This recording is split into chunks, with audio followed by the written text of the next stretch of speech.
In 1936, after both the head of the Russian government and one of the opposition leaders have been assassinated, and the country is having severe problems with its internal stability, Viktor Chernov is currently running the government, who is neither left nor right but trying to balance all the things. This, in return, has massively spooked German investors, and the already overheated markets are potentially in more trouble than we would like. So Germany's leading position in the world means we are going to have to do something about it. For now, we are just claiming our place as masters of the world, which gives us a new national spirit, but we do have to keep an eye on the upcoming Reichstag elections, because it looks like the left around the SPD is going to be relatively close to actually having enough seats to take a majority by themselves, really, even if they're not doing a coalition with the center. So yeah, we will see what happens there. And I have so far I've learned a lot from the comments on the last episode. Thank you very much for the input. Apparently the SPD is not to be confused with syndicalists. So while they are left-leaning, they are democratic left, not the extremist left. That said, there is definitely the right side, and it is appropriately colored.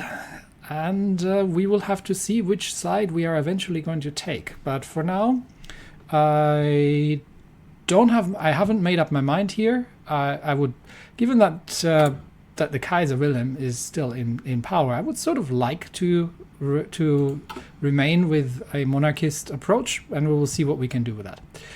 Anyhow, politics are happening, but nothing spectacular so far.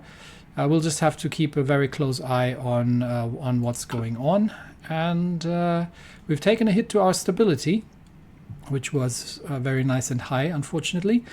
But other than that, yeah, we're training some fighter wings up, which are still flying biplanes, while we are trying to ramp up the production of Bf-109s to modernize our fighter force. And in fact, two things I forgot to do. We need trains. We don't actually have any train production. That is not good. So civilian trains need to happen. And I would like to have these things over here rather than down there, because that always confuses me a bit when the planes and the ships are in the wrong order. Can't do any military industrial on that. We'll deprioritize it for now, but probably want to have like three on trains, and we do need AA. Yes, we have the 20mm Flak 36. So that's a light anti-aircraft gun, and there's only Rheinmetall, so we may as well use them. And that needs to happen, although probably also with low priority, because I probably want 5 factories on that, because I don't have the army experience to change my templates yet. So that's going to happen in the future. Oh, and don't be confused about this confused the world out of me. So when you load up the game, your oil isn't there, because that is through I think somebody mentioned World War I contracts coming out of Azerbaijan. So that's not there yet, and that's the reason why that is. Anyway, we've got troops. We've got some troops stationed near France, although I am somewhat tempted to split some of them off into the northern area as well, but we'll see how that turns out. And we have some coverage on the Eastern Front, although by the looks of it, we have no supply out here. Yeah, we are pretty much out of supply. Let's see if we can just change the motorization policy, and if that'll fix it. And it should, but it might not. That is a very small supply hub, so we may have to. I don't want to run into attrition in Ukraine. So what I'll probably do here is, yeah, we have we're okay in the north, but we have attritional problems in Ukraine. So I probably which army was that? This one. Oh, and that's probably also because I have the offensive divisions there. So let's not put them on the front, but let's station them near Kiev. Pull them off there and see if that helps in any way with the supply situation at the front lines. It does not. Okay, so we do need to shrink the front significantly here, and we might have to just take the southern divisions, excluding those. So just those, please. I'm trying to train up some divisions here, so it's no good if I'm going to have to deal with attrition. And we will also station them along a sort of defensive line here. There we go. So that might be a bit better than being at the front there.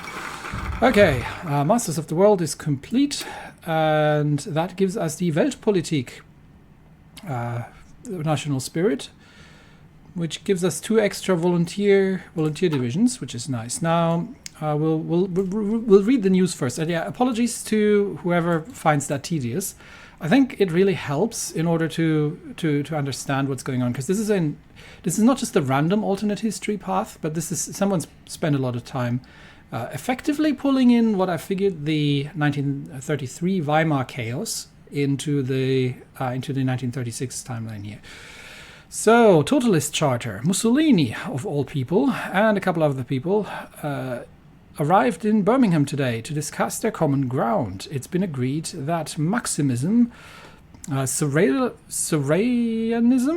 and national syndicalism all share basic principles of the state's primacy in the socialist struggle, the role of national identity within the state, and the importance of a strong central authority and to preserve and build socialism. So these guys effectively approach the socialism idea more on a sort of Soviet approach, I'd say, almost. So not so much the anarcho-syndicalist, we are going to have some trade unions and then everything gets built from the ground up. No, it's we need a strong state and there needs to be somebody in charge of it. It also claims that the socialist state is the final stage of human development. So these people are dangerous.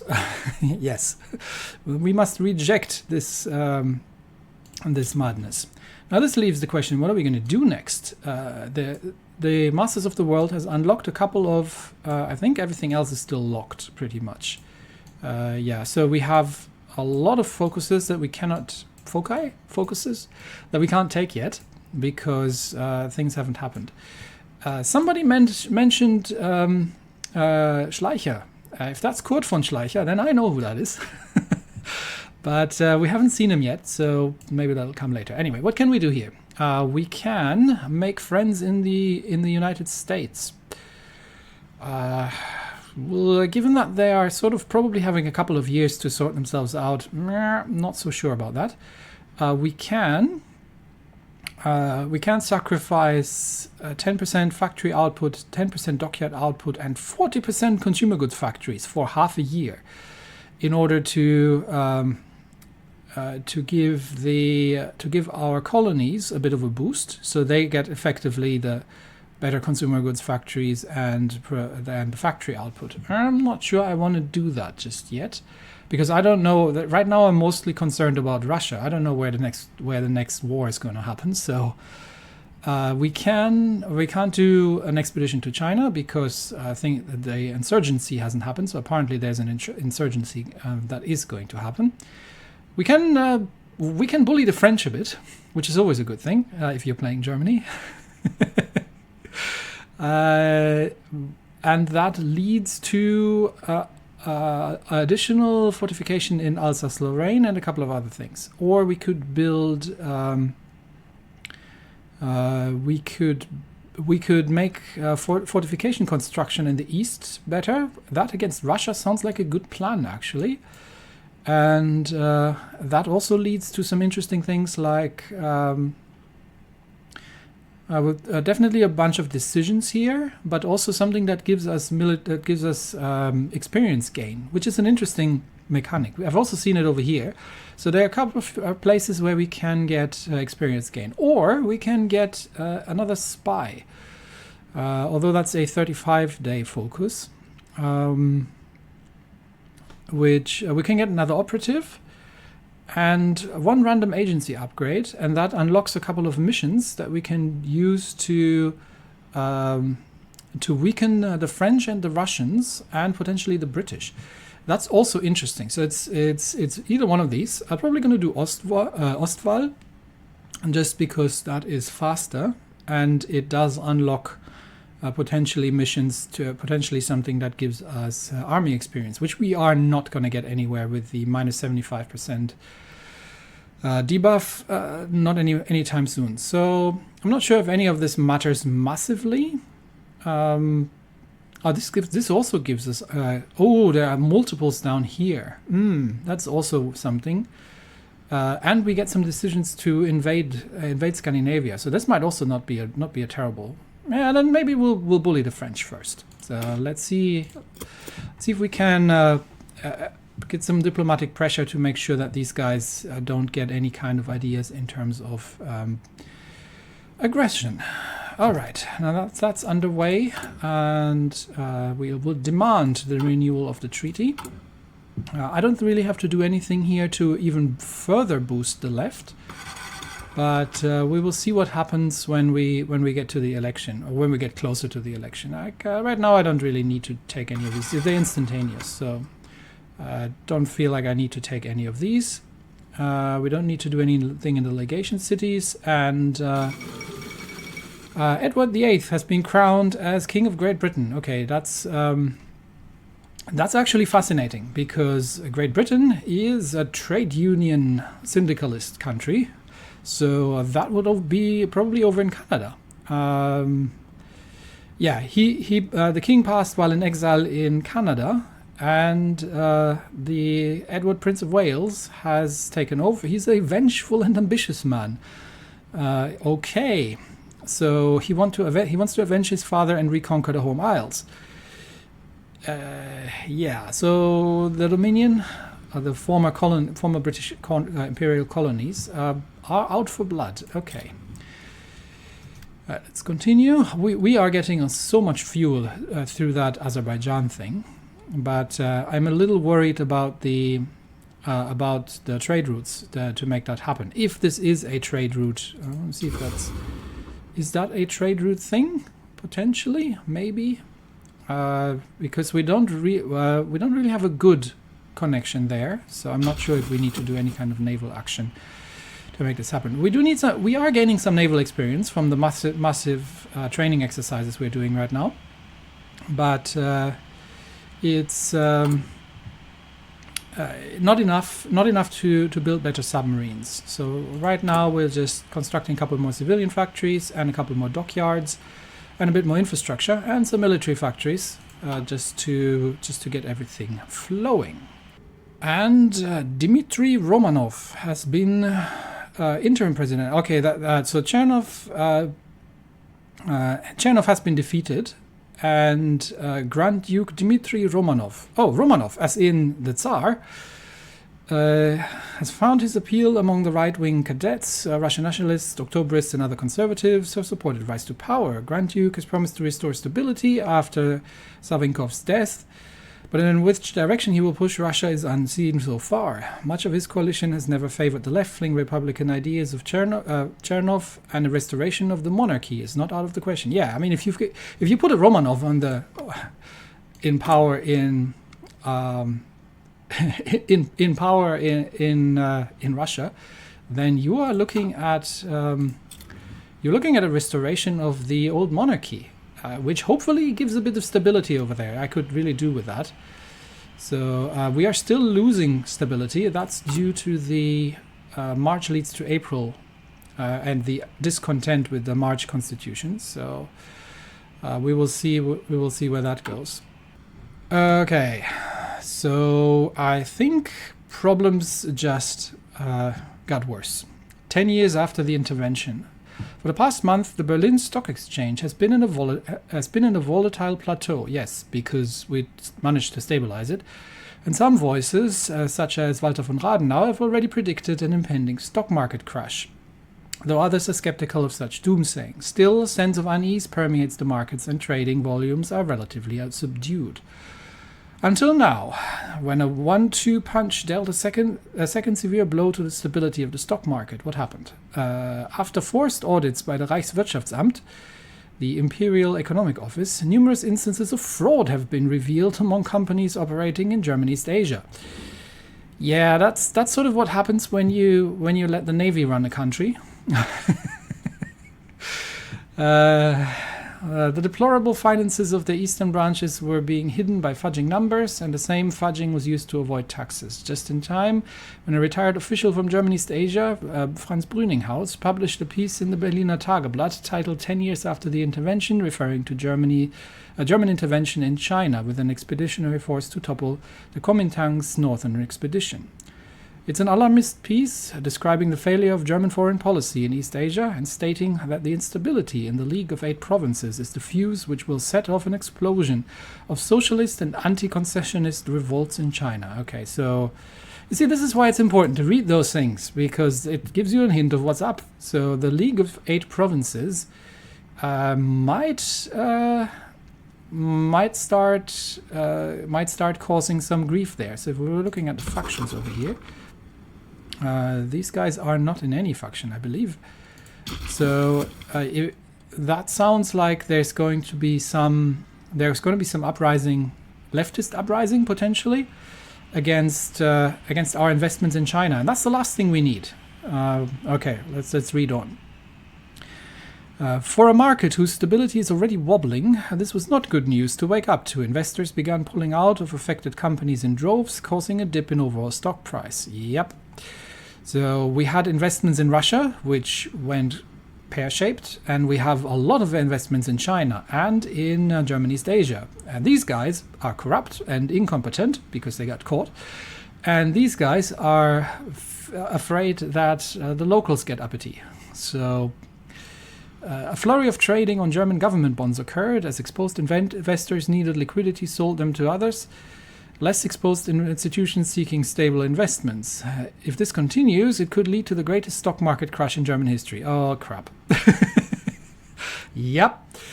So, yeah, people pulling out of stocks because they see that things will go sideways. And what could be done to stop it? Who knows? Oh, and we lose 5% base stability. Great. So, yeah, people are pulling out, and I am short on truck.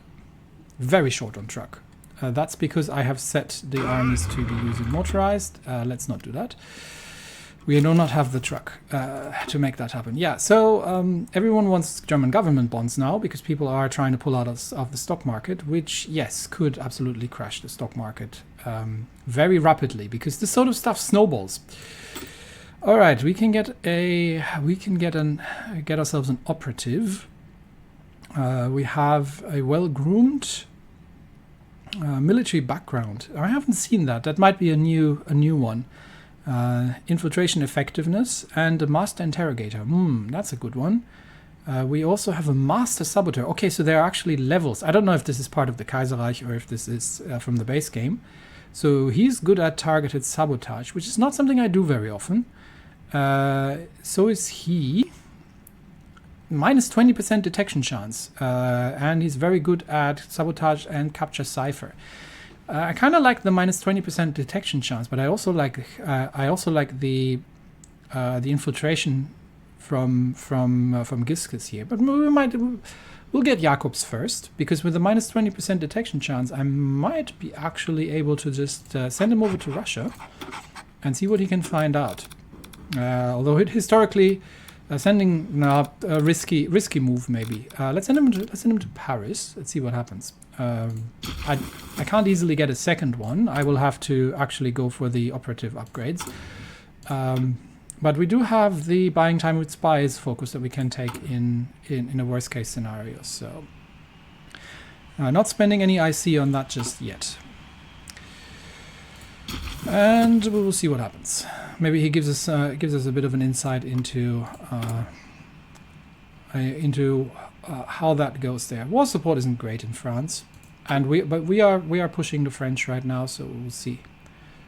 Okay, the Reichstag, the parliament, is a bit stuck by the looks of it. In the Frankfurter Zeitung, Walter von Radenau has repeated his call for action, demanding the government to impose a week-long temporary bank holiday from Monday, February 3rd onwards, which would take the heat of an overheated market and allow tension in the air to cease.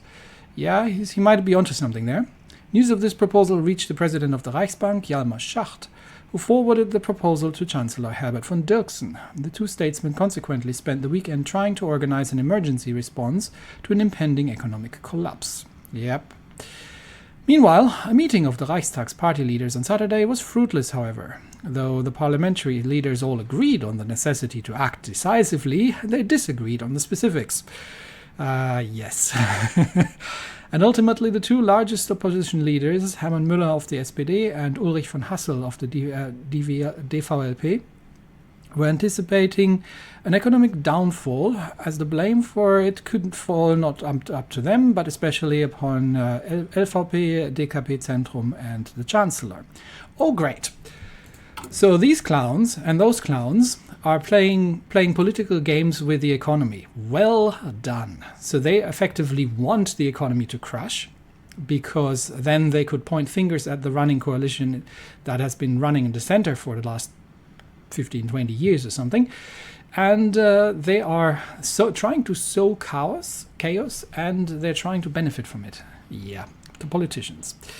Desperate and disheartened by the political impasse, Schacht chose to act independently. On Sunday, the Reichsbank published a note declaring that access to credit with the Reichsbank will henceforth be based on their primary coverage ratio and temporarily suspend the Reichsmark convertibility to go. Oh, and you think that's not going to cause any panic? Wow. His goal was to bring long-term stability to the market by minimizing the damage done to the banks in a stock market crash. But on the last day before Monday, it has sown terror in the market and neutered the role of the Reichsbank as a lender of last resort. Yes, you do not do such a thing on a Friday night. Yeah, Monday is not going to bring good news. Imagine you're an investor, right? And you have heavily invested in emerging markets. And then all kinds of scandals, you see the stocks plummeting, and then the Reichsbank, which is the central bank, is pulling that kind of thing out of their backside, which effectively telegraphs to everybody, we're expecting the markets to crash. What do you think is going to happen on Monday when the market's opening? We're going to have a bank run ourselves, I guess. Anyway, we lose 75 political power and 5% base stability. Ouch. So that means we're not going to be using political power for anything anytime soon. Is there anything? We were improving. We are running investments in Poland, so we could run the Polish pro-monarchist campaign. But I don't know if that gives me anything right now. So we'll just hold off and see what happens. I'm also not feeling inclined to strengthen these clowns anymore after what they just pulled. So let's keep going. Afghanistan declared war on the Dominion. What? Afghanistan, are you out of your mind? Actually, no. The Dominion of India is relatively small because the rest of it has gone communist or socialist or whatever it is. So Afghanistan, really? You okay? Sure. Do I have to get involved in that? Are we friends with the Dominion of India? No, very much not. They're part of the Entente. Oh yes, this is the old imperial holding. Nah, that's not my problem. Let the British Empire deal with that. So nothing we have to do with that. I am waiting for Monday because I don't know exactly which day of the week it is. I haven't paid attention, but it should be Monday relatively soon, and I assume that things are not going to go well. Fifth Anglo-Afghani War. Yeah. World tension increased by 1%. Okay, that's fine. Yeah, you're not going to win that, Afghanistan. Nice try, but not going to happen. Here we go. On the 3rd of February 1936, the Berlin Stock Exchange stopped sinking. It plunged. Fueled by the instability of the market, panic selling erupted as soon as the stock market opened on Monday morning. I wonder why. You people and you people. It took well into the night for the teleprinters to stop sputtering out the results of what became known as Black Monday. When the results had been analyzed, it was clear that the situation had only gotten worse. The shock of this unprecedented economic catastrophe will, no doubt, be felt over the entire world. The German Golden Age has ended, for now at least. Yeah, mein Gott, indeed. What are we getting? 4% world tension, 40% base stability removed. The little, everybody invest in stocks that was here is gone and is now replaced with Black Monday, which is giving us minus 50% consumer good. Good that I didn't do the support the colonies focus. We wouldn't have any factories left. 15% construction speed debuff, 15% production efficiency cap, and 15% factory output. Wow, you're not joking. Yes, mein Gott, indeed. And of course, the political game that has led us into the whole thing means that the perpetrators of this, the traitors on the left and on the right, get 10 additional seats in the Reichstag. Well done. Well done. Slow clap to you. Mein Gott, indeed. Okay. So they now have 136, what is this, 144. That is relatively close to 223 seats already. So, and this escalates. Okay, well, what does that do? Every 10 days, it'll escalate until it reaches the lowest plateau. Oh, so this keeps getting worse. Oh, really? Okay. There goes my economy. So now I'm probably not going to be constructing much anymore. Well, we still have the... yeah, we've got 52% consumer good factories. That's because we have a civilian economy. That's 35. I should actually be more than that. 52% is interesting. Because wasn't it... Yeah, 150%, right? Factors multiplied together. Okay, anyway, game. I'm not complaining. But yeah, I was expecting not to have any... not to have almost any factories left. But okay, it's not that it isn't going to get worse. So can we do anything about this? Not particularly. So I will assume that I will have to go either left or right. And in the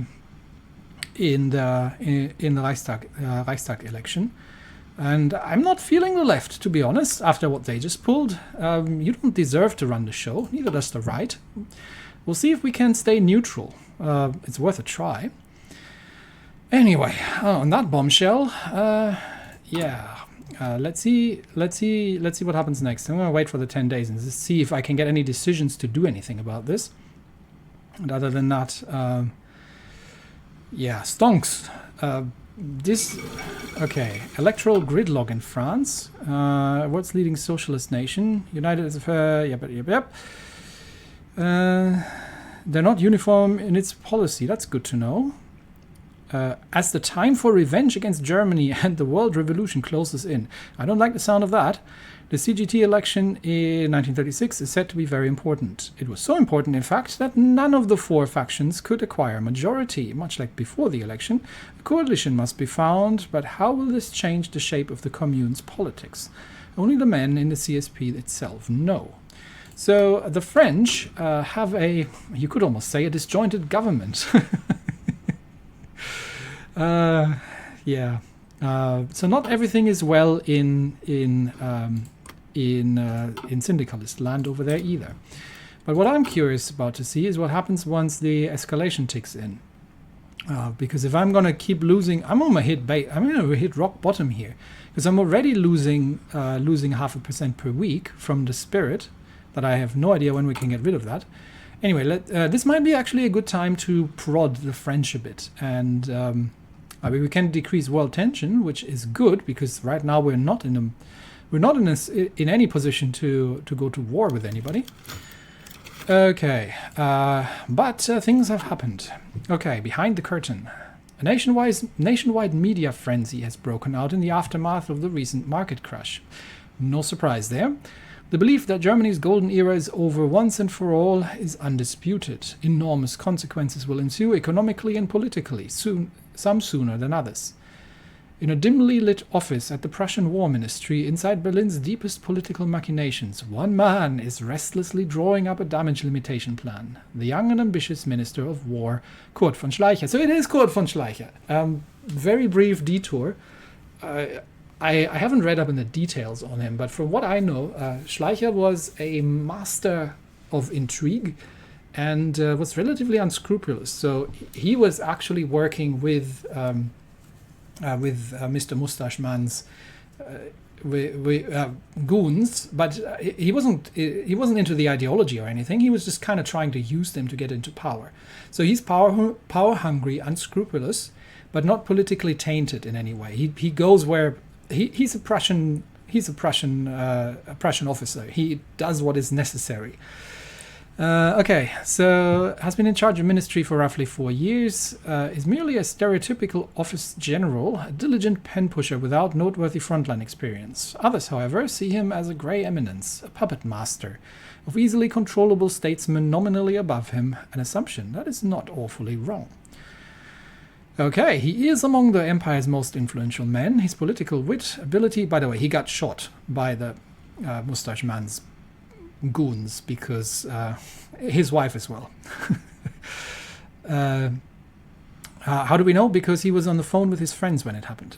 His political wit, ability to compromise, and enormous sway both on civilian and military affairs have opened him many doors throughout the early 30s, together with his ties to all kinds of influential figures, from trade unionists to the crown prince himself. Ah, okay, so he's connected to royalty.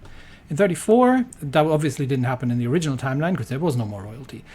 He put his influence to use during one of the most severe diplomatic incidents in recent German history, the Lake Luban crisis. During a diplomatic standoff with Russia, he managed to sideline his war hawk opponents in the general staff and indirectly enforced both the appointment of a chief of staff more loyal to his own pragmatic political agenda, as well as the dismissal of Reichskanzler Bernstorff in favor of the easily controllable Herbert von Dirksen. So he was actually behind the current chancellor. By 1936, Schleicher's sway both in the military and civilian government is considerable. Black Monday, however, threatens that influence. Only the latest of many disasters during Dirksen's 15-month tenure has made apparent that the Reichskanzler's days are numbered. Opportunists have begun to prepare for the final strike against the ailing establishment. Maybe it's time for the biggest schemer of them all to take matters into his own hands instead of delegating responsibilities to inept puppets. The ringmaster enters the circus. So, okay. So we now have, well, the Cabinet Dirksen isn't going to happen anymore, but we now have Kurt von Schleicher in the office, and I like that idea of a like an unscrupulous, not politically tainted man in the middle, especially since these clowns have intentionally triggered the downfall of the economy. So I will do what I can.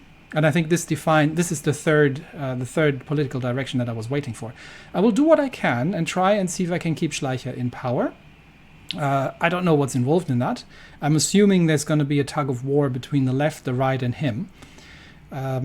He's not a monarchist, I would say. He's a pragmatist, so and somewhat power hungry. So I would assume that no, he's not really going to give power to the Kaiser again, but. I'm just pissed at these guys. They tanked my economy.